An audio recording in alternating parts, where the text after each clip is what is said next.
As Americans, it's important for us to remember our history. First of all, go back and study the history of the First Amendment.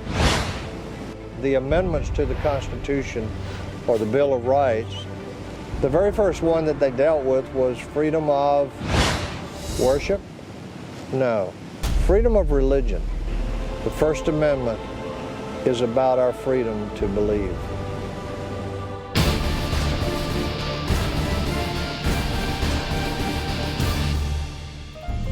Hi, I'm Dr. Kenyn Cureton, and we're here at one of Washington, D.C.'s most iconic sites, the Jefferson Memorial, commemorating the contributions of Thomas Jefferson, founding father and third president of the United States. I have here a pocket constitution. By the way, every American ought to have one and be familiar with it because it's our governing document. And if you know what this says, you won't be fooled by politicians.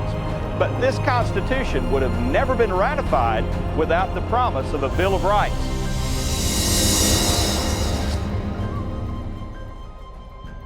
The first freedom is what?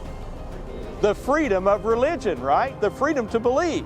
Let me just read it to you. Congress shall make no law respecting an establishment of religion or prohibiting the free exercise thereof.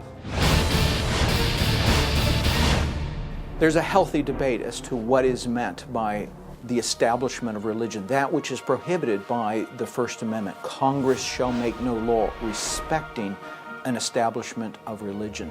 It may have meant different things to different Americans at this point in history.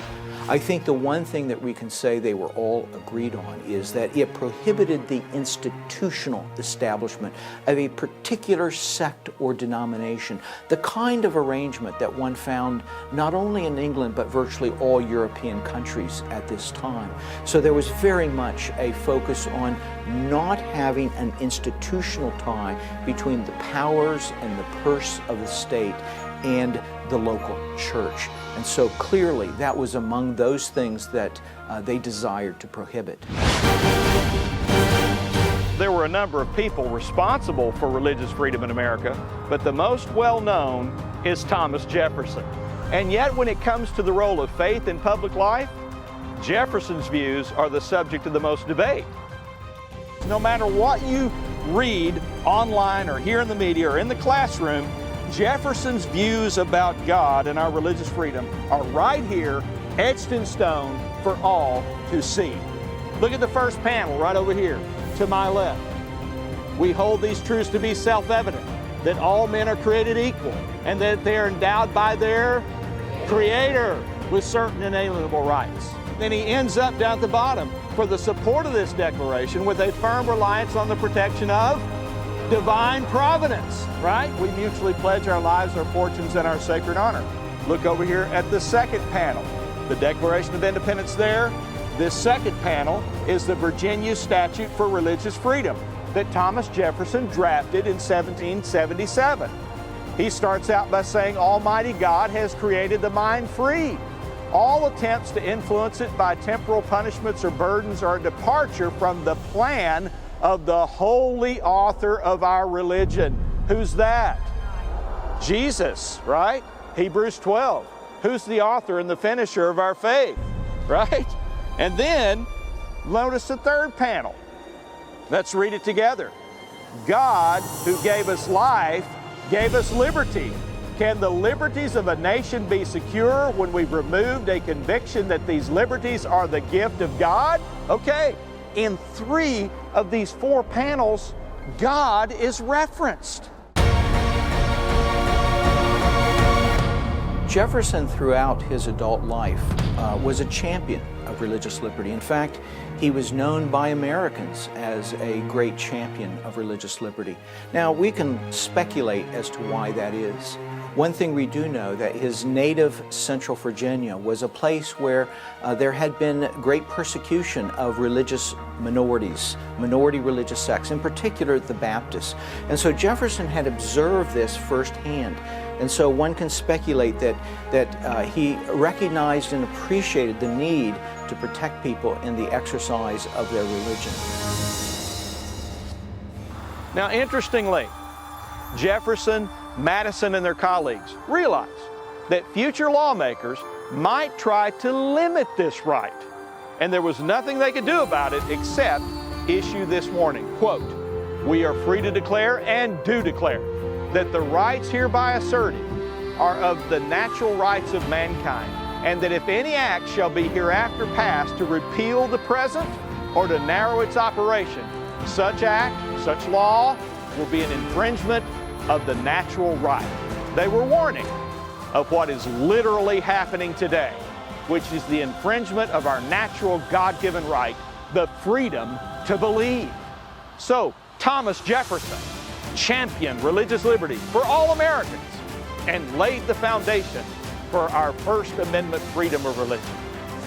I wonder what he and the other founders who fought so hard for our first freedom would think about what is happening today.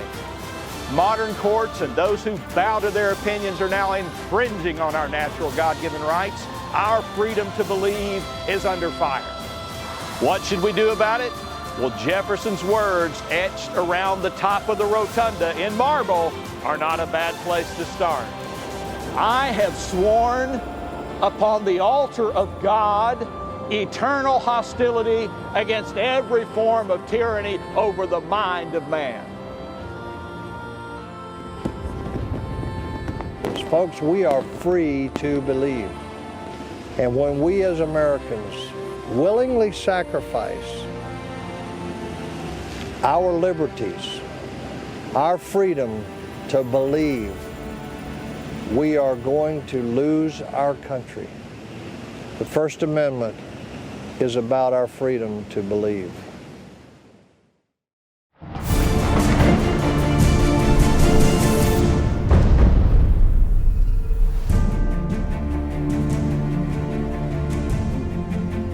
Tony, as we just saw, Thomas Jefferson thought it very important to write the Statute of Religious Freedom as he did to the Virginia General Assembly, and they passed that on January 16, 1786. I'm particularly proud of that, being a Virginian and having served in that Virginia General Assembly, but it was the document that helped propel us to make sure that we had the First Amendment protections for religious freedom in the Constitution of the United States. We're filing with the United States Congress a Religious Freedom Day resolution. It'll be a bipartisan document, but it will be literally listing all of the great things that our presidents have said since the early 1990s when Religious Freedom Day was actually established, talking about the importance of religious freedom in our country.